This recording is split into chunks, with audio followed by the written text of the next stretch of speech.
Welcome to Module 6, the last module of the Sanitation Safety Planning methodology.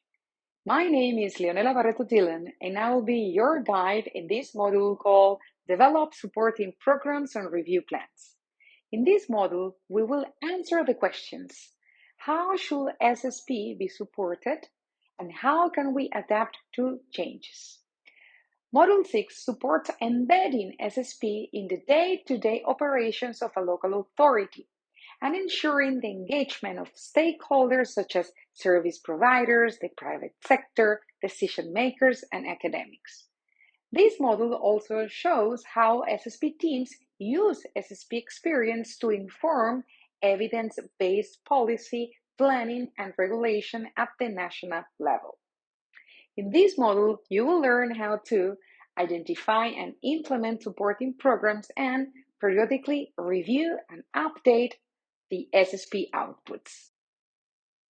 Step 6.1 ensures that SSP implementation is supported with sustainable sanitation enterprises, research programs, and evidence-based engagement in national level policy and planning.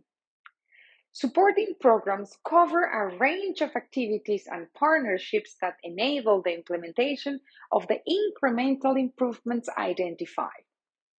They differ from control measures in that they do not directly control hazardous events.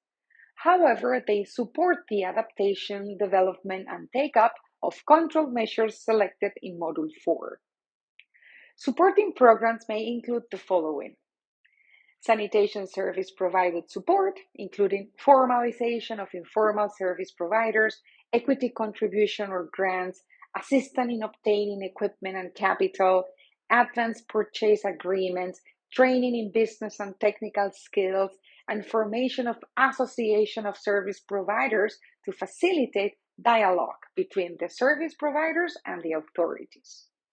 Use of SSP results as evidence to revise national policies, plans, and regulations, and research programs with local universities which support the adaptation of technologies and service models to the local context.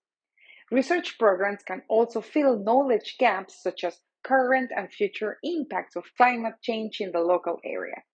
Step 6.2 refers to the reviews and updates of the sanitation safety plan. A sanitation safety plan must be revised and reviewed in different occasions. One of them is during regular SSP team meetings, when the team gets together to revise the progress of the implementation and the performance of the control measures. Also, SSP should be revised during planned and periodic review meetings, which happen after an audit or an evaluation to incorporate findings or recommendations. Also, it might be that SSP team members change, so it's necessary to revise the SSP document, or in case there is new infrastructure or equipment or new data, for instance, that becomes available. Also, SSP shall be revised during meetings to discuss an incident or near miss. It is crucial to review the SSP to ensure that all risks are adequately managed and that the frequency or severity of a repeat event is realistic and impacts are minimized.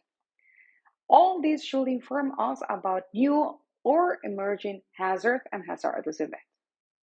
Remember, sanitation safety planning is not linear, it is a continuous process. The reviews will take into account improvements that have been made, changes in operating conditions, or any new evidence or data which becomes available. Great! So we now have finished Module 6, and with this, the complete SSP methodology. You have learned how to identify and implement supporting programs and periodically review and update the SSP outputs. I recommend downloading the WHO guidelines and learn more about supporting plans. You should also carefully read Module 6 of your SSP manual. With this lecture, we have now completed the methodology presented in our Sanitation Safety Planning Manual. Thanks for watching and happy SSP!